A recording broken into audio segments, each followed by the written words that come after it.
So, colleagues, welcome to this afternoon's presentation. I'm Wilson Malaya. I'm Head of Department of Social Work and Social Care at Kingston University and St. George's University of London.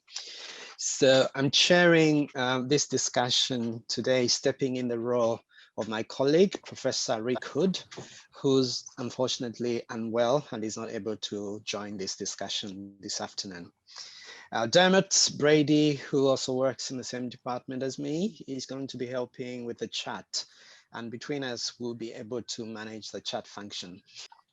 Our key speaker this afternoon is Professor Ray Jones.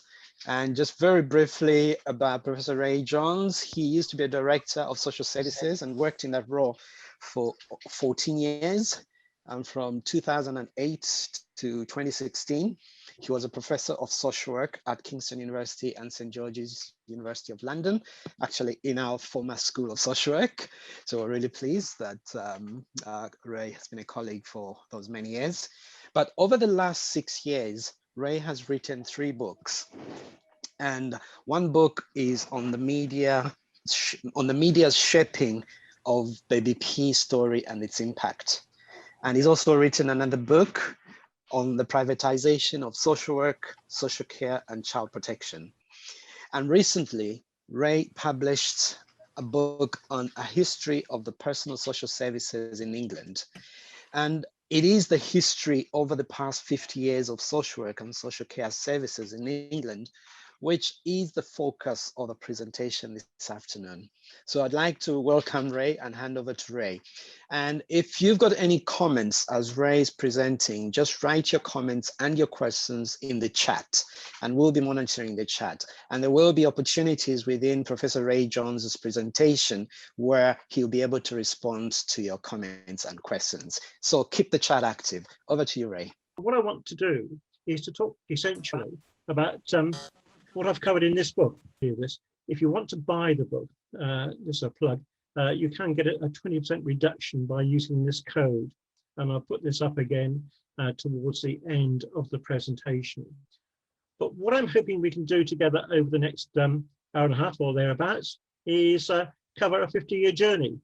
I'd like to start by just reflecting on what it was like 50 years ago, because that gives us some type of measure, some type of idea of how far we've actually traveled in a relatively short period of time as a profession. What I then want to do is to pick out some of the major points where things have changed, where we've taken slightly different directions over the last 50 years as well, which has brought us to where we are today. But I'll handle all of that fairly quickly because I'm most interested in having a conversation together and reflecting together about the more recent journey for social work and children and adult social services in England. And I say in England because the journey that we've been on in England is not the same shape. It's not been in the same direction. It's not been the same route as the journey in Wales, Scotland and Northern Ireland. And I do have to say, sometimes I look over the border into the other UK nations and think, actually, maybe their routes have been a bit more sensible, but we'll come on to that. Then I hope that we might find a bit of time to talk about what's special about social work, because I think social work is special. I think we should be proud of being social workers, those of us who are social workers. But I want to reflect on why I think we're in a very special profession. But we're in a profession which is not in a good place at the moment because of some of the current skews and threats that we've been facing. So I want to hit those and have a conversation about those and end up by a bit of a plea, really, that we all be champions for social work, because I think it is an important profession that we need to be promoting into the future. So a bit of ancient history, and this goes back to when I started in social work and the social services. This is the 1960s. Some of us were having a very good time there. Then, as you can see, it was the time when there was the first man on the moon, when Harold Wilson was Prime Minister, and Martin Luther King was having a dream. So it was a very active time in terms of policy and change, and that included for social work. Because up until 50 years ago, there was no integrated profession of social work across the UK. There were, for example, 8 different professional associations and organisations for different groups of social workers, welfare officers, psychiatric social workers, childcare officers, mental welfare officers, moral welfare officers, etc. So there was no integrated profession. And for many of those occupational groups who we would now see under the umbrella of social work, there was no qualification at all for them. And if there was a qualification, it was very specialist just within their area of work and wasn't generally recognized across other groupings of social work. And social work was also fragmented in its organizational base, although as now, and there were social workers working in voluntary organizations, community groups within charities, within the state infrastructure of local government, there was no one platform and no one organisation based for social work. And social workers after the 1940s welfare state reforms might be working in children's departments as child care officers, they might have been working in welfare departments as welfare officers, they might have been working in mental health departments as mental welfare officers. And if you worked in a hospital, you would have been employed by the NHS, not by local government. So 50 years ago, we were pretty fragmented and it was hard to actually depict what a profession of social work might have looked like. And then something came along. In 1965, and the government, the Labour government in that time, commissioned a report on social services, not so much on social work, but on social services. And it was chaired by Sir Frederick Seabohm, and that's him there. And that's the Seabohm report. And the Seabohm report was published in 1968. And one of the conclusions of the report is that there ought to be a integrated, unified local authority social service, a personal social services located within local government. And within the Seabohm report, there was a script for what that social services department might look like. It was to have a focus on community, as well as on individuals and families. Social workers were to be embedded in their communities in what were called area social services teams. Social workers were generally generic, covering all client groups and all aspects of social need, albeit with some specialist backup behind them to offer consultation and advice. There was a considerable emphasis in the Seabohm report on training and supervision, recognizing that the people who would have been drawn into those new social services departments, quite a high proportion of them, for example, the welfare officers, had not had the opportunity of training. And there was no strong tradition at that point in time for some of those occupational groups of professional supervision and practice supervision either. And Seabohm, the committee, also recommended that there should be a research and development function within each of those social service departments, learning what works best and promoting improvements in practice. And all within the context, as we do today, of aiming to think about how we worked alongside other agencies, the health service, housing services, schools, etc. So the Seabohm report in 1968 created a vision for what the personal social services could be. It was covering England and Wales. There was a separate report, the Kilbrandon report in Scotland, and Northern Ireland at that point in time was heavily into the Troubles, and it was very difficult to give attention to what was happening within social policy at that time in Northern Ireland. But it took a different route in terms of an apparent integration with health services. And I say apparent because it really wasn't that integrated. But in England and in Wales, area social services teams were the means of delivery embedded within social services departments. And within those social services departments, the leadership was to be by social workers. Social work came of age as a profession, a unified profession. And within that unified profession, one title of social worker, one unified professional association, BASWA, British Association of Social Workers, that brought together 8 separate occupational organisations for social work, like the Association of Child Care Officers, like the Association of Psychiatric Social Workers. They all came into one professional association of social work. For the first time in 1970, and then first awarded in 1972, there was a single social work qualification for social work. So instead of qualifying as a child care officer, or as a psychiatric social worker, or as a moral welfare officer, or as a medical social worker, you would qualify as a social worker. And the award was called the CQSW, the Certificate of Qualification in Social Work. And for most social workers, this new breed of integrated, unified, generic social workers, they were to be employed within social services departments. And social services departments within local government, top tier local authorities, were big beasts. And apart from schools, that would have been the biggest part of the local government function in England and in Wales.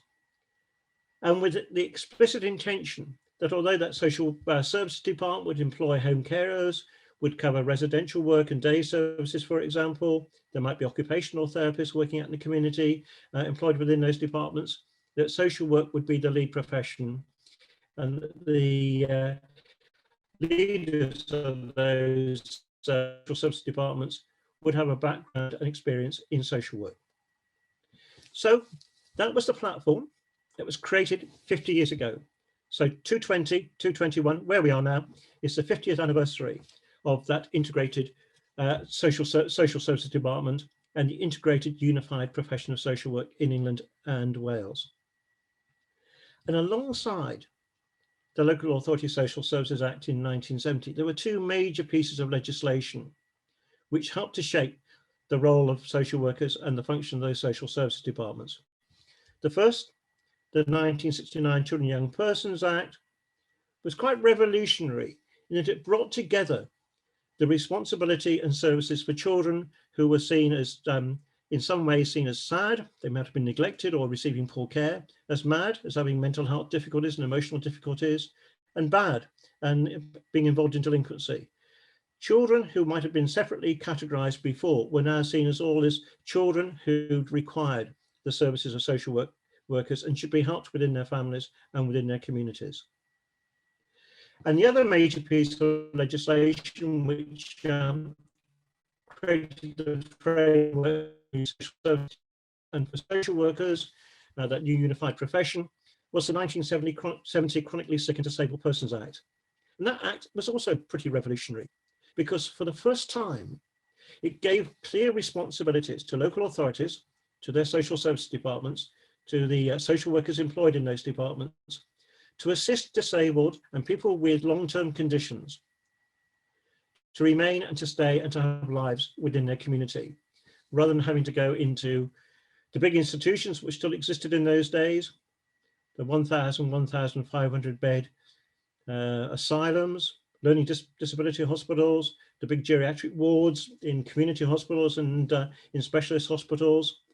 The 1970 Act created a new scenario for the future, that disabled people, older people and younger people with impairments should be assisted to live within the community. And that was a major change in terms of function, in terms of the responsibilities given to local government. So it was the platform 50 years ago that we ought to be reflecting on and celebrating now as a major anniversary. But then things took different turns. Over the past 50 years, there have been a number of pivotal points which have taken us in slightly different directions than what was anticipated at the time. And very soon, very quickly, after the implementation of the 1970 Social Services Act, there were two major changes which started to skew the function of social workers and the responsibilities of social services departments.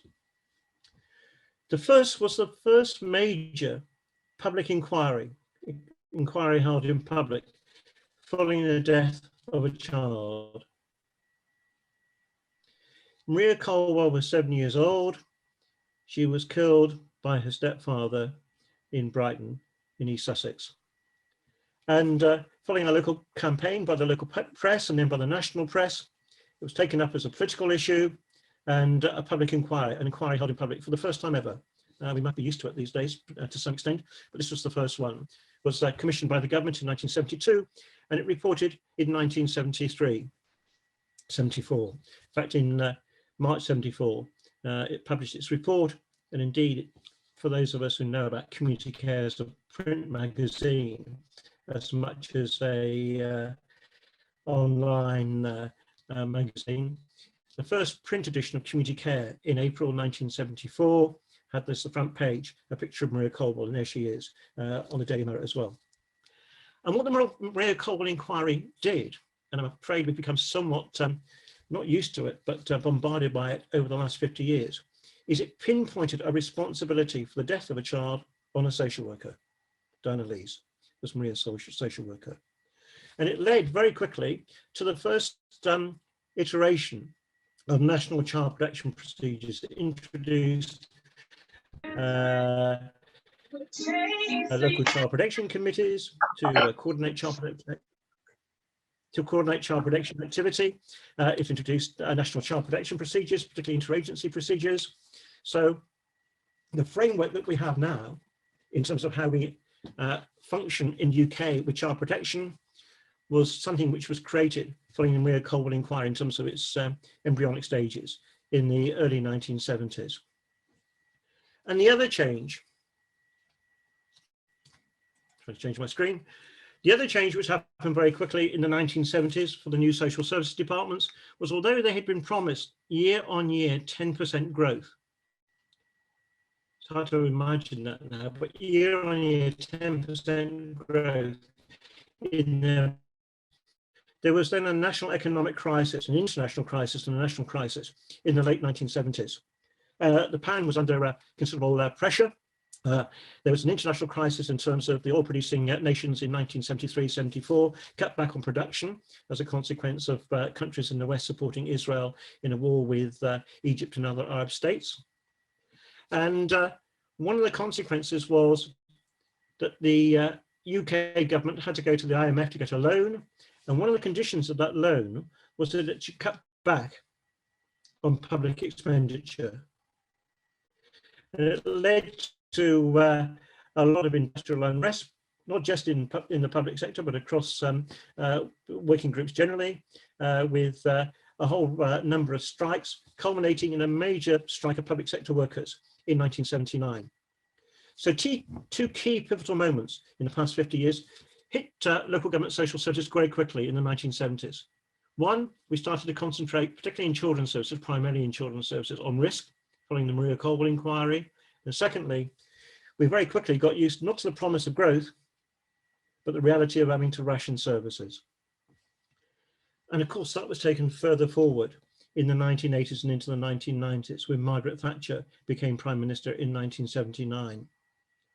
And the script then was to see public sector workers and public services generally as wasteful, as inefficient. And the way to generate better value for money, the so-called 3 E's of economy, efficiency and effectiveness, was to open up all services, or increasingly all services, to the marketplace. And that was the time, for example, when railways were privatized, electricity industry was privatized, gas, water, etc. And there was also some privatization, particularly in adult social care, of residential care, through a mechanism through the social security system where people could get assistance from social security to pay for residential care in care homes for older people, but only if they went into a care home in the private sector. So a major thrust starting in the 1980s towards privatization, and the starting of that script, that narrative about the public sector being inefficient and ineffective. And the start of the rolling back of the welfare state. There'd been a consensus through the 1950s, 1960s into the 1970s that the welfare state was a good thing, something to be developed. In the 1980s and 1980s, the script was, it was something to be rolled back because it was wasteful of public money. But while that script was being developed and being rolled out, there were two major bits of legislation which again had an impact in terms of shaping the role of social workers and the organisation and functions of social services within local government in England and in Wales still at this point in time. The NHS and Community Care Act was much in tune with the Thatcher ideology of opening up services to the marketplace. It pushed for a purchaser-provider separation within local authority services for adults, where social workers would be care managers and would organise services and purchase them on behalf of service users, younger and older adults with disability. And separate to the purchasing side, there'd be a provider organisation within local government, but also an increased provider marketplace outside of local government as well. So that was the script for the NHS and Community Care Act in 1990. But the 1989 Children Act went through largely under the political radar It was an act which had a gestation with a lot of research, a law review by the Law Commission, civil servants who stayed with it through its 7 or 8 year gestation period, but it didn't attract a great deal of attention from senior politicians. And as such, it didn't recommend, for example, the marketisation of children's services. What it did was it tried to reset children's services away from an overwhelming focus on risk to helping families with the concept of need, who should be assisted within their families and within their communities wherever possible. But one of the consequences, those 2 bits of legislation which took social work and social workers and social services in different directions, the Children Act about partnership working with families and local communities, the NHS and Community Care Act about increasingly marketising services and creating a purchaser-provider separation, is that within social services departments, separate divisions were created. Those area teams that Seabone had talked about were abandoned because we had separate teams being created for children, fulfilling the functions of the Children Act, and separate teams for adults with the purchaser-provider separation and adult social care. So the idea of an integrated service provided locally began to break down, to divide into separate services and separate services for children and separate services for adults. And that was what was inherited in 1997 by the New Labour. And they still held on to some extent, the idea that public services were not that efficient and effective. They wanted to invest in public services and assistance for people who needed help. But their way forward was to still encourage a marketplace for services which were publicly funded, but also to try and drive improvement within public services, including local authority social services, through the advent of inspectorates, the setting of national targets, league tables and ratings, to encourage people to push forward their performance and their improvement, but also to identify those who are not performing very well. But for social workers, and Blair and Brown, New Labour, introduced in 2000 the Care Standards Act. And this was again seen as a means of actually promoting improved performance within a public service, a major public service, social services for children and social services for adults. It was about enhancing both the quality but also the status of social workers. For the first time from 2002, which is when the Care Standard Act was implemented, social work became a protected title. Up until then, anyone, anywhere, doing any type of job, if they wanted to, could call themselves a social worker. I remember when I was a social services director, there was someone who used to write quite bigoted letters to one of the local papers. And after a while, and seeing several of these letters, I thought it might be an idea to find out where we were employing this person who described themselves as a social worker. And it turned out we weren't employing this person as a social worker at all. It was a voluntary driver with a voluntary organisation who chose to call himself a social worker. And up until 2002, that was totally permissible. 2002 also introduced the registration and regulation of social workers, and what we have now through Social Work England, but at that time through what was called the General Social Care Council. So not only could you only be a social worker if you were qualified, you could only be a social worker if you were registered with the regulator. And social work at that time, for the first time ever, became a graduate profession. You would need a degree or a degree standard qualification to be qualified as a social worker. But while we're with New Labour, in 2004, another major piece of legislation which had a big impact on both social work, but also on the organisation of the personal social services. You probably recognise the picture of Victoria there, Victoria Climbié, who died in Haringey in North London in 2002, when she was aged 8 years old. And Herbert Laming, who had been the Chief Inspector of Social Services, a former Director of Social Services, was commissioned to do a report following the death of Victoria. And the Climbié report was published in 2003. But at the same time, or thereabouts, the government published a green paper, Every Child Matters. And that green paper was in line with the government's intention for a whole range of services and a whole range of sectors of bringing things together, joining them up. Every Child Matters was about the proposal to join up children's social services with schools, with education services. It wasn't proposed in the Climbié report.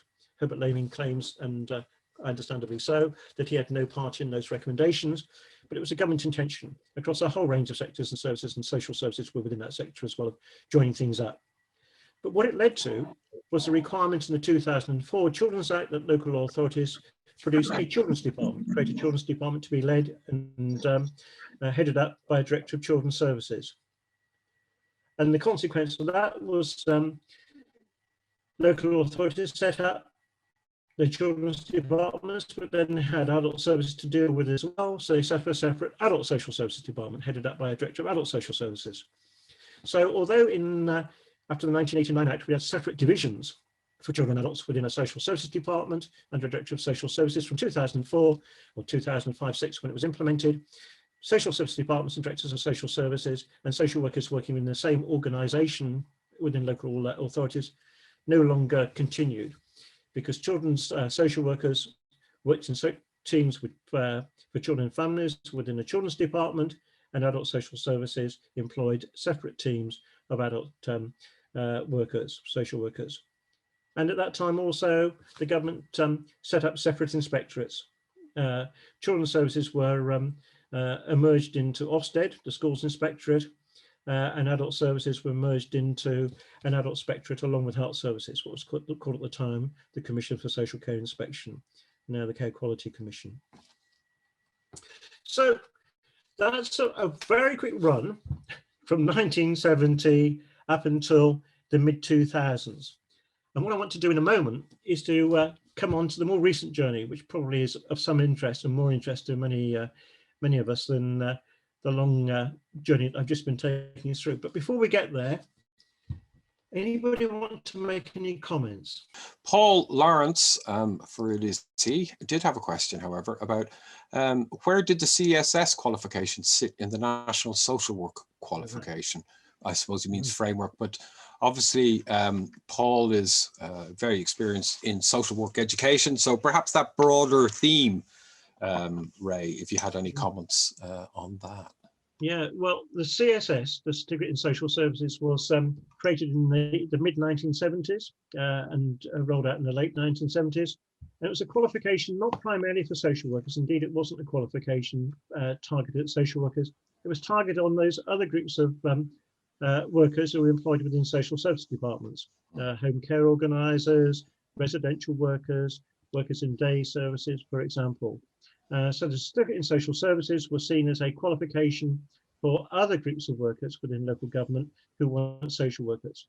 Social work was still seen as the primary status. Managers tended to be social workers, but these other groups of staff working within social services had invented for them another qualification called the Certificate in Social Services. And within it, it had a particular management module, which was particularly used as a way of training and working on the development of managers within home care services, residential and daycare settings, for example. And that continued throughout the 1980s. And at the end of the 1980s, beginning of the 1990s, it was brought together with the Certificate of Qualification in Social Work, that social work qualification into one qualification, the Diploma in Social Work. What was different about the CSS compared to CQSW? CQSW was provided through colleges and universities. CSS was largely employer-led, and it was maybe provided through further education colleges locally, but it was an employer-led qualification, unlike the more independent, academically located and based Certificate of Qualification in Social Work. Thank you, Ray. There's another question, Ray, that refers to the current qualifications, but maybe we can pick that up at the next break once you've given us the next stage. Okay. It might be worth. It might be worth just noting Gordon Peters' comment because he has something to say that I think you'll be building on. In the book, Ray, you talk about the mainstay of social work defined in CBOM as relationship-based, brackets, not transactional and accountancy-based, as it has become, community-embedded and fostering allies with socio-political groups which could help achieve the family and social cohesion aims of SIBO. My summary, brackets, pretty good summary too. So as one who joined then, I hope you will talk about how we can recover this. And I have a sense that you will probably continue to address that particular. Yeah, well, Gordon, thanks for that. And Gordon's career is at least as long as mine. So we've lived through so much of this as well. But I'll move on if I might, and we'll come on to some of this in a moment. Okay, to go on? Of course. Here we go. So the more recent journey, the mid-2000s. I talk about validating image because I think there has been a lot washing over social work over recent years, and to be honest, landing on top of us as well. So the more recent journey, the big waves washing over social work and social services since the mid-2000s. And if we were together face to face in the same room, and I asked that question, I'd ask you to put up your hands if you felt a bit busy. Or actually, I'd ask you to put up your hand if you didn't feel a bit busy, if you're working in social work in the personal social services in some way. And that's the point when all the managers look around to see if anybody's saying they're not very busy. Because I think generally, everybody is pretty busy. And I want to suggest why that is so. For children's services, first of all, and we'll come on to adult services in a moment, you recognise that picture. Baby P. That picture is iconic and went right around the world. It's Peter Connolly, of course, Baby P. And there's a picture taken on the childminder's kitchen, in the kitchen, that's her floor behind the kitchen floor in 2007. And Peter died, was killed in August 2007.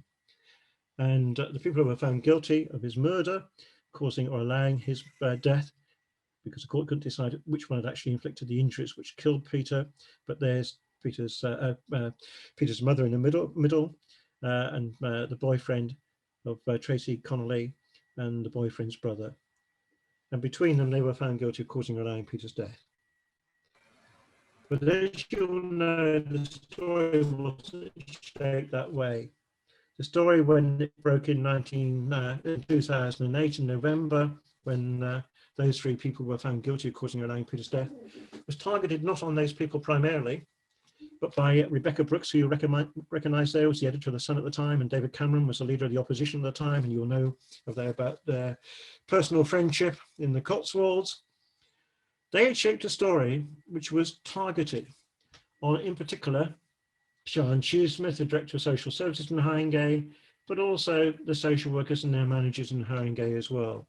And day after day, in November 2008, the Sun newspaper, but other parts of the media as well, day after day through November 2008, ran a story targeting social workers and their managers, including a petition run by the Sun, which they claimed had 1.4 million people sign it within just over a week, demanding the sacking of all those people, the social workers and the directors of children's services and the managers in between. And on the 1st of December 2008, Ed Balls did what was demanded of him by Rebecca Brooks and others. He's dismissed or removed Sian Shoesmith from her job. And within the following 3 months, not only was Sian Shoesmith dismissed, but the head of children's social care, the child protection policy lead, the team manager, and the frontline social worker as well. I wrote about it in that book. But that was the start of what we're still living with in terms of recent trends in children's services in England. I want to go through the child protection sequence. Some of you have seen me do this before. But what's happened over the last 10 plus years in terms of children's services? And if I said there'd been a 10 or 20% increase over the last 10 years in child protection activity, you quite rightly would think that was a pretty big increase, because child protection workloads are onerous, partly for social workers, but also for other professions working with children in terms of child protection procedures and their involvements in it. But 10 to 20% is nothing like what's been happening in terms of the increase in child protection activity over the last 10 years. Here's the sequence. Section 47 child protection investigations in England have increased by 125% over the last 10 years. Initial child protection case conferences have gone up by 76% over the last 10 years. Children subject to child protection plans have gone up also by exactly the same amount, 76% over the last 10 years. These are substantial increases in workloads and children's social work activity, but also the activity of teachers, police officers, early years workers, health visitors, GPs, etc. as well. And if you look at CAFCAS figures, the number of court proceedings initiated by local authorities, those have gone up over that period of time by 115%. These are massive increases. And you can see when they started. There's a step change in November 2008 when the baby P story broke as a media story. And unlike on other occasions, the ground's never been reclaimed. We've never seen a cooling off in terms of child protection activity. It's gone on increasing year on year on year. And there's a different way of showing that step change in terms of that sudden, almost instantaneous and immediate increase in child protection activity when the baby P story broke, and how it then continued to increase year on year on year after that. And a longer term view, well, during the 1990s, there was an increase in numbers of children looked after, partly as a consequence, in my view, of the cuts in public services under the time of Thatcher.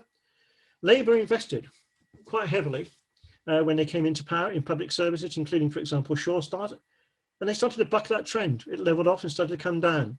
And then the baby P story hit again in 2008, and that sudden jump. But then there's been a cumulative increase in the number of looked after children since then. So over the last 10 years, we've had more 47s, investigations, more child protection case conferences, more CP plans, more care proceedings, and more looked after children. Why? Well, there's more awareness of, for example, the consequence of neglect on the development of particularly younger children, babies and toddlers. There's more awareness of organised and network sexual abuse within some of our communities, all of our communities. There's also more need. More people are becoming, more children, more families are becoming poor, very poor. And it's very difficult to parent well when you have the stress and strains of being very poor. There's more need, but less help. Cuts in, Sure Start, youth services, etc. Generating more demand at the sharp end for children's social services within local authorities who have had no matching increase of resources to keep up with that demand, more pressure, more corner cutting, closing down work quickly to take on new work coming in, and all in the context and the culture of blame still being around when something terrible happens. And if we look at what's happened in terms of looked after children, you can see it's largely abuse and neglect, which is seen to be generating the increase in the numbers of looked after children. And that's as a consequence, in my view, of the child protection system being much more active now and dominating what we do as social workers. But the other trend you might want to spot there is how we've become much more, if you like, controlling, authoritarian might be the word, in terms of the looked after children system. We look after many children because there's a voluntary agreement with parents, and where caring for children by the local authority might be seen as a way of working alongside parents at a time of stress and strain. Most children now are in care as a consequence of court orders. And you can see how those trends have not just come around since 2010, but even over the last 3 years, they continue. But if we look at child protection plans in England, they're largely not about what the public probably think, physical abuse and sexual abuse. They're about children who have been seen as neglected or children who are being seen as emotionally abused. And if you look at the area around Kingston, this is a session with Kingston University. It's very similar to the local authorities around Kingston, although you can see some child protection systems have a preference for some categories compared to others, but overall, it's neglect and emotional abuse categories which local authorities tend to use one or the other of, almost by preference, but not necessarily consistently, which has led to the increase in child protection activity.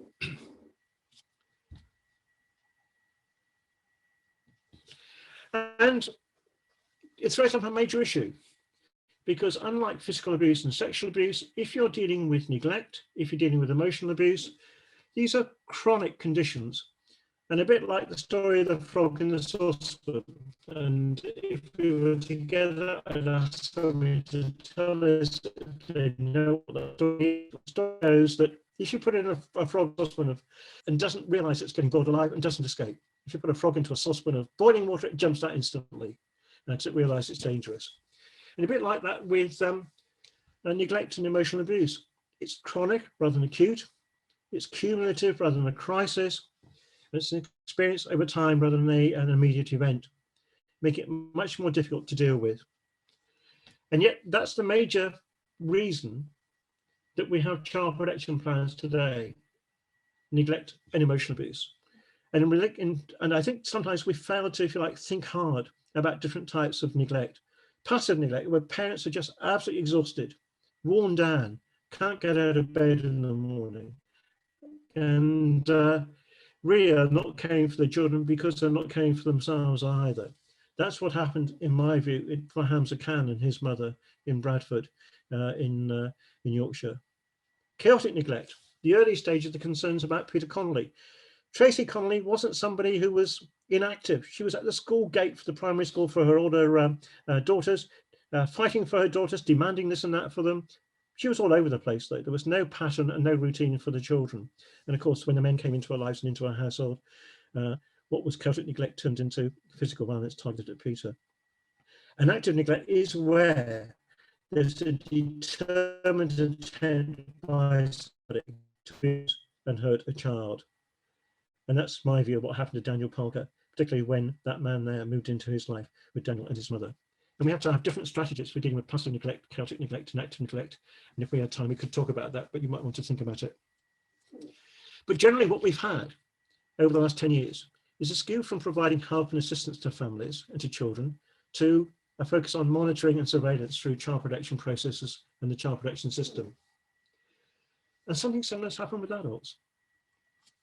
You might recognize this person here. This is Stephen who was killed, Stephen Hoskins, who was killed in Cornwall by a group of young people, and a man called Doug, but forced off that viaduct railway bridge in St Austell in Cornwall in 2006. I was down in Cornwall for about 6 months after that, doing an inquiry into that death.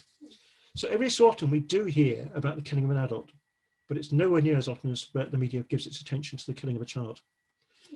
More often in the media, it's about abuse within institutions for adults like Winterbourne View, but also some of the care homes that have been in the media more recently. But within adult services, as with children's services, the focus has increasingly become, for a lot of social workers working, for example, in community teams of people with learning disability, in mental health teams, but also in teams working with younger and older adults with physical impairment, a focus on safeguarding. And you can see the increase recently in the number of safeguarding concerns being notified to local authorities.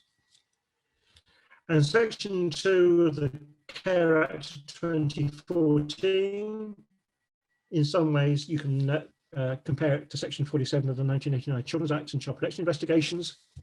There's almost 400 being started in England every day in terms of new Section 42 investigations. Figure for child protection investigations is on average 550 every day in England being now initiated. And as with children's services, the primary cause of concern in relation to adult protection is around neglect and what's called acts of omission within the adult safeguarding system and jargon. But also, of course, within adult services, there's been an increasing workload also in relation to mental capacity in the Mental Capacity Act and deprivation of liberty standards and systems.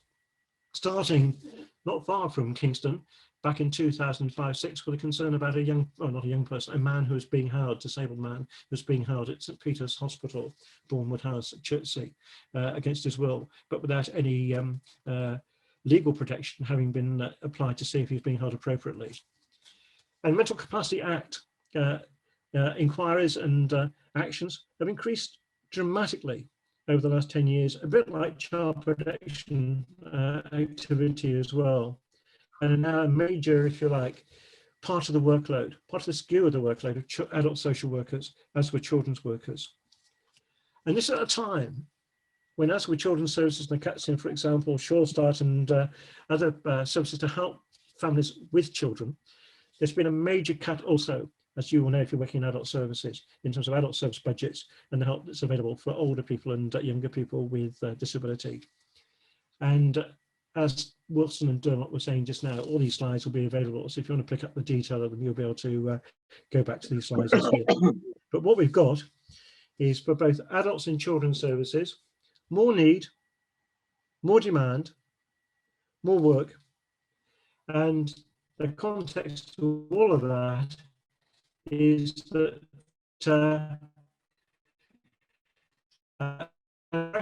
and the reality for social work and personal recently, but over the last 10 years. But I want to move on in a moment to think about what's special about social work, so that we know what we're trying to treasure and what we're trying to protect, and give you my view about that. But first, again, quick pause. Any chat comments? Thank you, Ray. Again, very interesting. Dermot, over to you. Yes, there's actually quite a few comments. People, Wendy, from your previous slides was talking about everyone remembers Sharon Shoesmith, but not everyone remembers those who killed Peter Connolly. Katie Tilley said, I remember hearing Sharon Shoesmith speak at an event several years after the death of Baby P, and she still required security to attend with her because of everything she did. Then we're into kind of another set of themes. John Okumu was saying, was the increase in child protection cases increased as a result of better practice, increased threshold and assessment of fear caused by Baby P's death, and the eventual victimization of social workers? I think you've answered some of them, but there's some more particular comments made recently.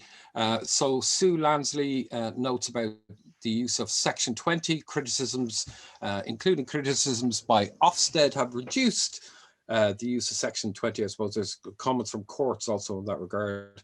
And she says there are times when it has been misused, but it is a way we can support families without going down the care proceedings route.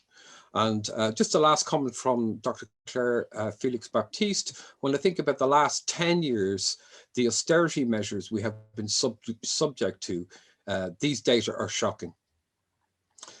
So that's just a flavour of the comments, and I have to say the comments are becoming quite active at the moment, but I thought I would just give you that sense of what people are talking about.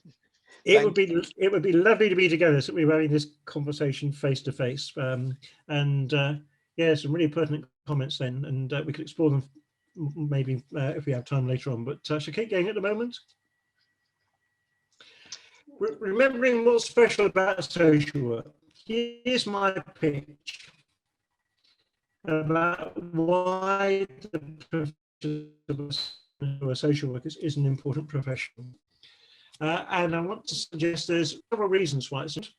So our traditions which we need to hold on to, and something about the quality of the current generation and the forthcoming generation of social workers who and which I'm very impressed with.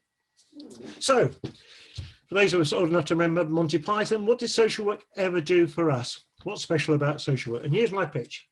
And I'm a grandparent these days, so Christmas Day, I've been watching it when the Queen's on, but I rush back in to watch from the Christmas animations. The value base. What underlies social work? What's our foundation? What really is our platform? Is our concern for social justice. It's a part of our tradition going back much longer than 50 years, but it's something which is alive and well for us today, a concern for social justice and confronting discrimination. That's the platform for everything else that we do. Christmas animation, you might recognize this. This is the Highway Rat, and the Highway Rat story is about somebody who essentially is a baddie, who's inflicting himself and harm on others, who turns out over a period of time to be able to change. In social work is recognizing people's potential and the capacity to change. Valuing people, not rejecting, even when sometimes their behavior is difficult. They're difficult with us, they're difficult with other people, they may be actually threatening, but still staying beside them as much as we can and valuing them in terms of their potential for the future, and also recognizing some of the difficulties that may have taken them to where they are now. But unlike what the Daily Mail might say, we're realistic about this. We face and confront it every day. We know some of the difficulties and dangers that people present, but we're trying to tackle it. And we try and tackle it by seeing people in their context, their family context, their community context, within the bigger societal context of inequality. And also seeing people as individuals who have their own whims and ambitions and aspirations. Oh, Frozen. Where did I put Frozen? Oh, I remember. Crazy relationships causing chaos. If you know the story of Frozen, there's some bizarre relationships in it, some absolute chaotic stuff going on. But often we are dealing, as social workers, with people who are in the middle of crazy relationships, and it's causing chaos in their lives. And maybe one of the things that we can do through our focus on relationships is create some space for people to be able to think their way forward at times when they're really immersed in a world which is spinning around for themselves. And recognizing and developing people's strengths and skills to be able to see a way forward and create a way forward for themselves. We might call it co-production, but problem solving in partnership. And as a profession, seeing our role in terms of enabling and facilitating in terms of what we do, rather than telling people necessarily what they should be doing. The Snowman and the Stick Man. They were both stories about loss as a crisis. And one of the things that we do within social work is we work at points of what we might call psychosocial transitions. Major changes in people's lives as a consequence of increasing impairment as a result of the crisis of relationship breakdown or being abused, and the challenge that has to people's self-identity, self-esteem, and feelings of welfare and well-being. We are often working with people at a point of crisis and a point of psychosocial transition. And creating that space for people to see a way forward amongst the stresses and strains they're experiencing, the chaos in their lives at that point in time, is what I argue and think should be an important time that we create within social work in terms of what we do. And not running away from pain when people are experiencing fear, fright, and confusion in their lives, bringing together the resources around people which can be constructed within communities, etc., and other services to help people. And then at the end, protecting and controlling when necessary. But it is at the end. That is not our only exclusive role and task, despite some of the trends over recent years. So my pitch is that social work's a special combination of values, that concern for social justice, competencies and roles. And if you look back, we've had a major impact for the good by being social workers. If we think back over the last 70 years, the formation of the welfare state, heavy dependence on an institutional model of care, the so-called deficit model of seeing people as having weaknesses and failings, and they needed paternalizing care. Before that, trying to deter people under the poor law from receiving services or care at all. And then through the 60s and the 80s, residential care giving way to community care, and then prompted, I have to say, and led by disabled people themselves, the creation of a social model of disability, with us coming alongside disabled people as allies, with the formulation of rights legislation, and then the process of direct payments and individual and personal budgets, and seeing people as citizens who have capacity to contribute, rather than people who have a deficit or people who need to be deterred from receiving services. And our changing understanding of professions. Not that we know best and will tell people what to do, but we have a skill and a competence in working beside people to help them, if they want to see a way forward at difficult times in their lives. So we made a difference when we've been at the cutting edge of change and progress. And we don't have to look back that far, 50 to 70 years, to see how long and how fast that journey has been. Social work will always be relevant. We work at a point of crisis and psychosocial transitions in people's lives. That will still be an experience for many people in the future. And with our emphasis on social justice, we stay beside those who are marginalized, minimized, and discriminated and disadvantaged. and try to be advocates and allies for them. Some of our traditions, reflective supervision. Social work's a difficult job. We have to make sense of what's going on in people's lives, often with incomplete in terms of the emotional impact on us as well. And teams and teamwork. Not all professions have reflective supervision, and not all professions have a tradition of working in teams and teamwork. They're strong traditions for us and to be continued into the future. And as we go into multi-professional teams, increasingly, make sure that we're working in a salad and not a soup. A soup is where everybody gets, if you like, blended and becomes the same.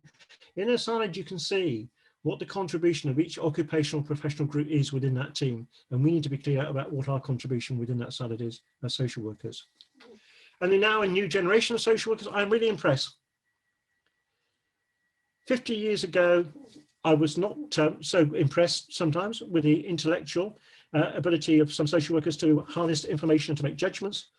Sometimes emotional intelligence wasn't that good. We've had more attention recently in terms of the education and training of social workers to practice competences, the skills lab at Kingston University, for example. We have a stronger knowledge base, we have stronger models of practice, particularly around strengths-based models. And there's no doubt about the motivation and commitment and the care and compassion of social workers today and those who are training to be social workers as the next generation. I think the future is bright in that sense. But recognizing for students in particular, it takes time and experience. It took me 2 or 3 years to build up both the competence and sometimes some of the competences, some of the chat skills I needed, how to raise an issue with someone when I was knocking on the door. That was going to be quite a confrontation with them. So we do need to recognize it takes time, 2 to 3 years post-qualifying, in my view at least, to build up some of the competences we need to be able to do all the tasks that we have to do. And we can help ourselves to do that. And that's a bit about reflective supervision and about teamwork. But we've got a tanker to storm, a tanker in stormy waters, which needs to be turned around. And that's what I want to come on to next. But again, just before I do, any chat comments? Thank you, Ray. That's really helpful. There was a question that we left out when we had the first break, and maybe this might be a good opportunity for you, Ray, to respond to. This question is from Kenneth Yaski, and his comment is, what are your thoughts over the current qualifications and pathways into the profession, currently given how we have evolved different pathways? Right. Now, I'll try and handle this fairly quickly. I've got lots of views about this. One view is I don't think that we should specialise too early, for 2 reasons. One is I think that over a 30, 40-year career, it's good for social workers to be able to move into different roles, different jobs, using their common competency base. And I started off thinking I was going to work as a psychiatric social worker. That's what I did my placements on when I was qualifying. I then thought I was going to be a disability social worker, implementing the Disabled Persons Act, and then ended up in a team where I was the only young male and became a social worker with adolescents and the court officer.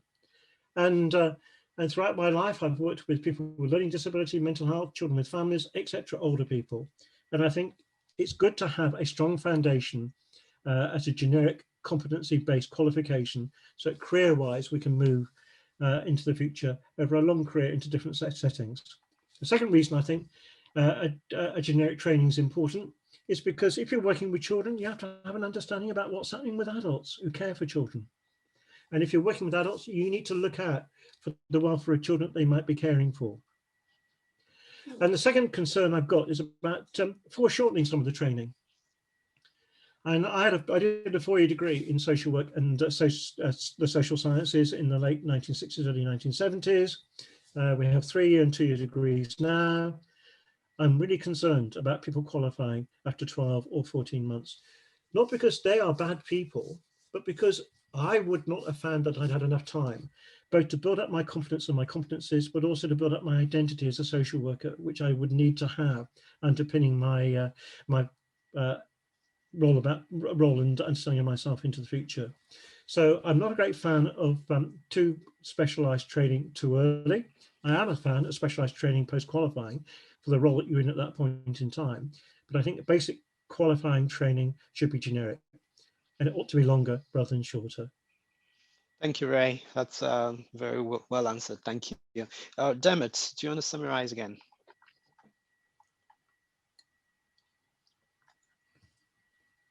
Sorry, Hi, Dermot, I didn't realize I was muted. The chat is extremely active, but we have more comments now about the integration of health and social care and the danger pointed out by several people, Alan, Gordon, Annie, and others, about social work being seen as an ancillary profession to health. So even though people have been talking about integration of health and social care for quite some time, it's clear that there are risks involved in that. There are some other comments then, more generally the teams about how we're working with marginalized people. Are we perhaps complicit in some of that? And I would leave just with whatchamacallit, Patty, who was talking about, I feel we must work closer and closer with social work in the fight for social justice. You mentioned the disability rights movement of the 1960s and the importance of social workers, and we are still fighting. And I thought perhaps as a kind of comment that sums up a lot of the chat that is coming in, but in no way, shape or form encompasses it all. That would be a good point to stop.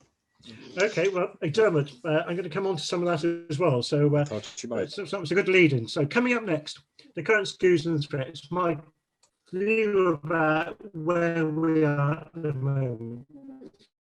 And so we are coming towards the end. The first skew, continuing the impact of what I insist that we should call politically chosen austerity on poor children, families, disabled and older people. And I say politically chosen austerity because it does not have to be this way. Hey, when we had a financial crisis, an economic crisis at the end of the Second World War, we invented the welfare state. This time, following the bank-created crisis of 2008, 2009, we've wound back the welfare state. That's a political choice. It's not inevitable. And what it's led to, how awful is this? Despite advances in science, etc., the life expectancy in England for the poorest people in the most deprived regions is getting less. And in the past decade, a third of children, 1 in 3 children in England, has been living in poverty for at least 3 years running. These are the consequences of political choices. It's a major issue in terms of what it creates in terms of the platform for social work and what we're asked to do today. Second skew, the skew from risk and compliance, which we've been talking about quite a bit already this afternoon, and trying to find a return to a focus on relationships and community. And I'll come back to that again in a moment. But one of the reasons for it is this blame tree. Serious case reviews, inspections, league tables, even when you're doing well, it's the bad bits that get pointed out, the things you could do better in public reports, which are picked up by the press, which should have 2 S's rather than 3, and then become, if you like, a political issue, taken out to the public, and agencies are then forced into a defensive posture and an audit and compliance culture. And that in itself creates workforce instability within the fear of being blamed if something goes wrong. And it doesn't have to be that way. And what we're beginning to find, and I say this about children's services, because that's what I've been reading in terms of Ofsted reports, the best rated children's services are actually turning this tanker around. They're beginning to prioritise again, help, relationships, continuity of working with families and children, based in the community, so you know about community networks and community resources. You might have heard something about that this afternoon already, because that's what CBAM intended. And some authorities, Hertfordshire, Hampshire, Leeds, Essex, you may know some more, are beginning to reclaim that ground from 50 years ago. And the push towards privatisation. Some of you will know this is something that worries me quite a lot. The 2014 statutory regulation changes for children's services means that any company can now provide statutory social work services, including, for example, child protection investigations, initiating care proceedings. And the 2014 Care Act means that any organisation can be contracted to undertake what might be called the social work and care management functions in adult services. And in children's services, I say this with some degree of trepidation and sensitivity, recognising that this is an event with Kingston University, but some local authorities have chosen to take children's services outside of their direct control. And some local authorities have been required and coerced and forced to do so by the government. And Mr. Cameron, as Prime Minister, back in the mid-2010s, 2014, was on a mission to have all children's social services taken outside of local authorities and to be located with what were being called NUCOs and market insurgents. 20% of children's social workers employed by local authorities and children's departments are now employed through as interim workers through private employment agencies. And those international management consultants and management accountancy companies have infiltrated children's social work in a whole range of ways in terms of shaping the accreditation process, managing the Children's Services Innovation Fund, funding fast-track social education.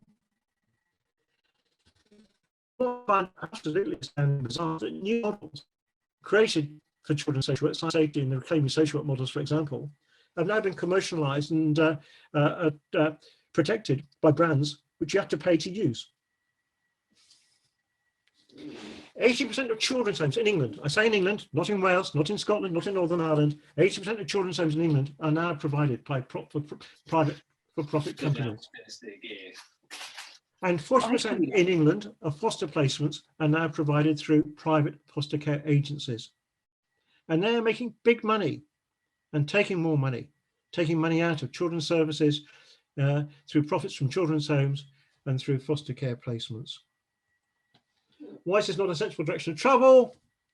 Well, you have confused accountability. It's only through contract management. If you're the public service, the local authorities are responsible for it.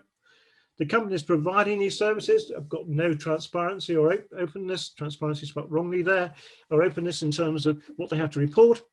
They're often managed and laid at a distance and no commitment to local communities. They're focused on competition, not cooperation, and it creates churn and complexity.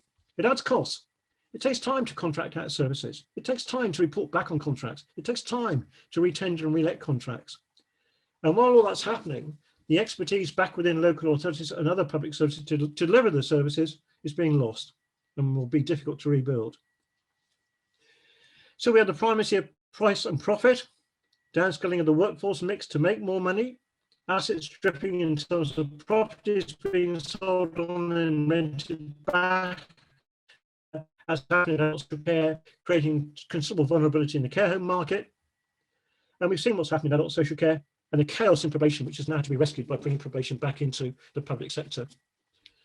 And big sums, large sums, multi-million sums are being taken out of children's services and out of adult care each year at a time of cuts. So cuts plus additional costs are just crazy.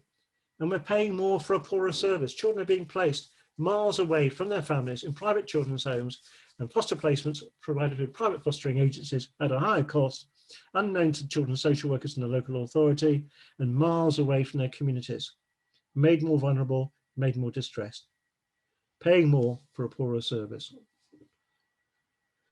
And all this has been the narrative that has been around, that the public sector is bad, we're inefficient, we waste money, the private sector is good, drives efficiency, lowest cost. That narrative that was started in the 1980s is still around to some extent today, but it's not the narrative that's being swallowed by everybody, and it may be beginning to change. Just look, for example, what's happened recently in terms of the virus. The major failing in terms of track and trace, which was supposed to be organized by Serco and they subcontracted out to other private companies. Fragmented, lack of experience, lack of expertise, no knowledge of communities and what was happening in communities and community networks. Contrast that with the success of the NHS delivered and led vaccination program within local communities by local NHS teams. Private for profit failed on track and trace. The public service is delivering on vaccinations. And the public at large are beginning to recognize this. This was a survey about, do you think services should be provided by the public sector, nationalized, or by the private sector. Police, NHS, armed forces, schools, Royal Mail, railway companies, water companies, BBC, energy companies, bus companies, all a majority think should be provided publicly by the public sector. You have to get down to telephone and internet providers, banks and airlines before the private sector is seen as by the public at large as the more desirable way of delivering these services. The public sector, when they're asked, see the public sector as a vehicle for delivering absolutely crucial services. Sorry, another what it's called, Christmas animation. If you saw this Christmas, this was about a princess who wanted to be a doctor. And if you ask the public, who do they most trust? Who do they think are reliable? Well, they have most trust in nurses, doctors, teachers, engineers, professors, scientists, judges, members of the armed forces, the police. Who's at the bottom? Advertising executives, politicians, government ministers, journalists, estate agents, business leaders. If you work in the public sector, the public are more likely to see you as trustworthy and as reliable. If you work in a public service, the public probably will see that service as more sensibly delivered than if that public service was in the private sector. And there's some reasons for this. The major failings recently of Heralding as a major outsourcing company, leaving hospitals unfinished, schools unfinished, Grenfell Tower, an absolute awful disaster. And some parts of the public sector are beginning to reclaim what had been privatised, probation and railways, as two examples. And within social work, we are seeing the reclaiming, the re-ownership of relationship-based social work. We're seeing in some areas and in some communities, in some local authorities, for example, the rediscovery of community and the emphasis on continuity of relationships with people rather than handovers between teams and different parts of services, which has been created in the 1990s and the 2000s, beginning to move back to community-based teams located within communities, understanding communities. And for the inspectorates, and I've recognised for colleagues in Merton, you have a particular, not necessarily affinity, but interest in what's happening in Ofsted these days with its leadership, with the former Children's Service Director as the social care lead within Ofsted, but doing a good job in terms of turning Ofsted around from being a hit and run inspectorate to an inspectorate which will stay close to services and focused on development and improvement. And we have stronger strength-based practice models now than I had when I was practicing as a social worker a long time ago. So some really positive developments. And I think we have to speak gladly about what the agenda for the future ought to be, about championing social work's values, about an emphasis on collaboration and integration, about a focus on families and community, about services which are jointly shaped and co-produced by users and professionals together, not by management accountants, about service continuity rather than competitive contract changes, about rebuilding stability and an improvement focus, rather than seeing improvement as necessarily exactly the same as innovation, with all the churn that that can create. That doesn't mean that innovation is bad or wrong. There's been some really important innovations in terms of practice over recent years and over services, but the focus should be on improvement, not innovation as the inevitable route to and the only route to improvement. And here's the end of my pitch, really. Thank you, Ray.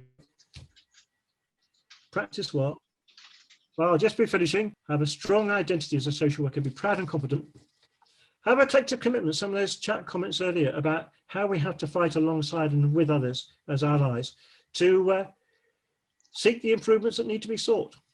Having a stronger voice for social work and social workers by being collectively strong through our professional association unions, telling the stories about the realities of people's lives and awful some people's lives are, but also how some lives are turned around, changing the narrative. Be a champion for social work, and thank you for all your care and commitment. Thank you, Ray, for that. That's very informative as usual, and very clearly presented. I like the blame tree and how it kind of summarizes all the issues. So we've got about 10 minutes to ask Ray some questions and for Ray to respond to some of those questions. So Dermot, do you want to ask, summarize some other points and ask some questions? You're on mute, Dermot. Dermot, you're on mute.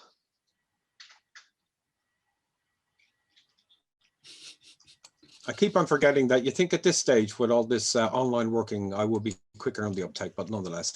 So there's a whole series of different chats and themes. I would just start off by saying that I noticed an interesting discussion there with Mary Baginski, who was doing the science and safety research, and just a shout out to our fellow colleague over there.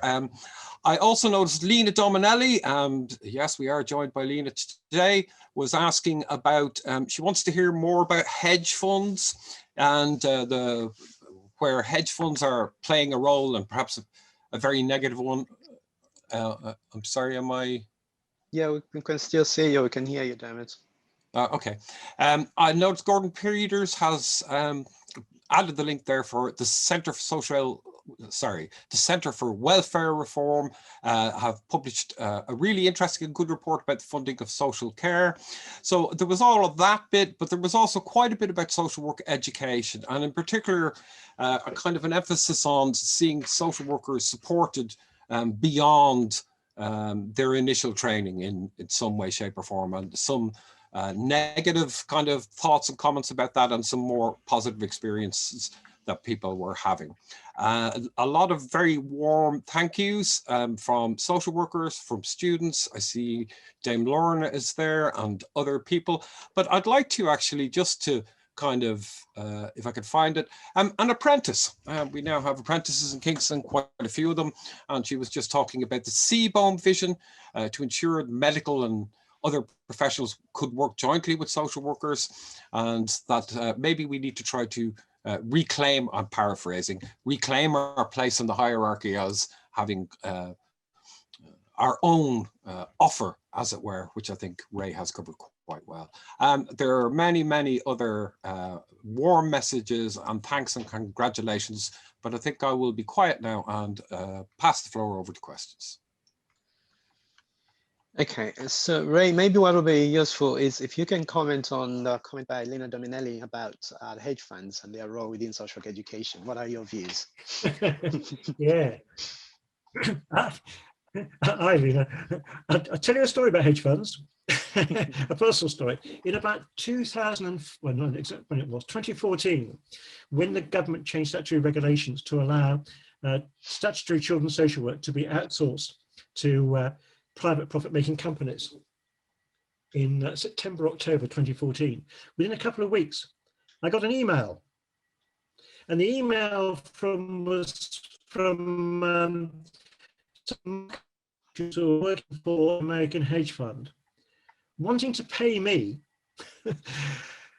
to give advice about how this American hedge fund could get into the children's social care market, children's social services market in the UK.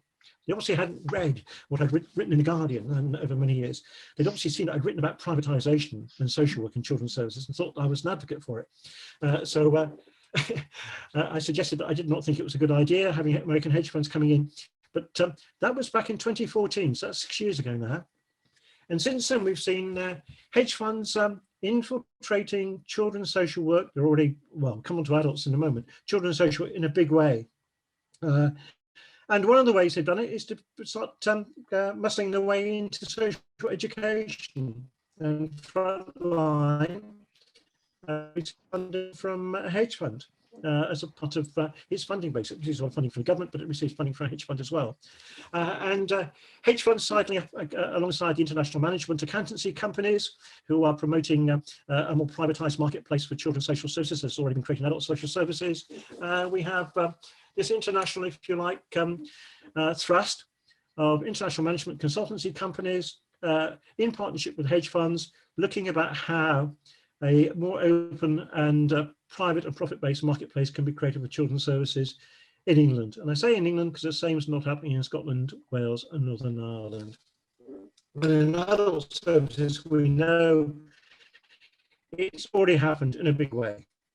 International venture capitalists, sometimes hedge funds, sometimes not, have really taken control of adult residential care, especially for older people, but for younger disabled people as well. With all the vulnerabilities that that creates, because some of those organizations are not particularly financially viable, they borrowed to make money, they don't have a strong financial base, but when they collapse, they will take their profit and go running, and people will be left without the care that they need within the care homes that will no longer be viable care homes.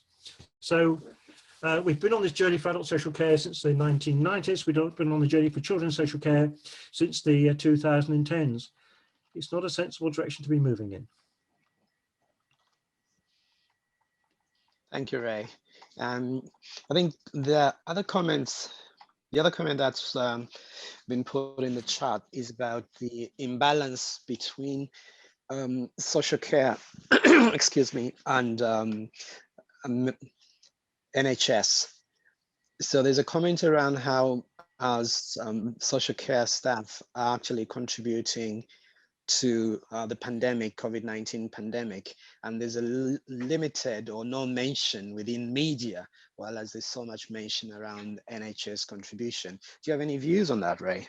Yeah, I think we're always going to struggle with this because everybody knows something about the NHS. Not everybody knows something about adult social care or children's social care. So it's a bit like schools. Everybody goes to school, everybody uses the NHS, everybody sees police officers out on the street, so they get more recognition as a consequence of that, which is why we have to create some strong voices for ourselves that work within the media and get the story out about what we do. And the contribution of social workers and social care workers during the pandemic has been absolutely amazing and critical. I have to say that got good recognition. I live now just over the border in Wales on what's regional television. Barnsley in Wales got some really good coverage of this on, I think, Thursday or Friday last week. But the danger is, once we get through the pandemic and the stories about what's happening in terms of children made more vulnerable back in what's happening for them, or adults in their care homes more likely to be left vulnerable and dying as a consequence of the virus. And once those stories are no longer around, there's a danger that we, again, get lost out of community focus and the public focus, which is why I think we have to create strong voices for ourselves, including those collective voices. And in relation to working with health colleagues in multi-professional teams, for example, be wary. And I say this to the leaders in social work and social care as much as to the people who are doing the day job, the real job of practice. Be wary that we don't just become seen as a means of making the NHS more efficient, getting people out of hospital more quickly, for example. Because that's how, I have to say, over the last 20 or 30 years, social work has often been seen within adult services as a means of contributing to the solutions of crisis within the NHS, as compared to, alongside disabled people, we have a major contribution to make alongside disabled people in terms of quality of life and people's experience. So we need to play that up rather than just being cast as a solution to NHS crisis. We're not only a solution to NHS crisis, indeed we're not primarily a solution to NHS crisis. We are a resource to be alongside children and families and disabled people to make their lives better in the way that they want. Thank you, Ray. I think that's a very good point on which to end this presentation. So a huge thank you to Ray. And I know we've all enjoyed the presentation. There's a lot of information in there. There's a lot to learn from that. And some of the comments that have been put in the chat have been around people kind of reminiscing about their own career development and going through all those stages. So if, like me, you've really enjoyed this presentation, you do go out and buy the book, and let's all buy the book and let's keep it on our shelves. You never know, 20 years, 30 years from now, they'll be picking it off the shelves and actually saying, this is what the world was like before our world. But I want to give a huge thank you to Anastasia. Anastasia is a colleague that we work with at Kingston University, and she supports these events, and she's managed this chat, she's managed everything. So Anastasia, thank you so much for your hard work in the background. And to Dermot, my co-chair, thank you, Dermot, for managing the chat. And Ray, thank you again, as usual. Really enjoyed your presentation. And for everyone else who's logged on, who managed to come and support us, we really appreciate, and we hope you gained from this presentation. And we are bang on 4 o'clock. Thank you all. Take care, be safe. We'll see you soon at our next Department of Social Work seminars and presentations. Bye.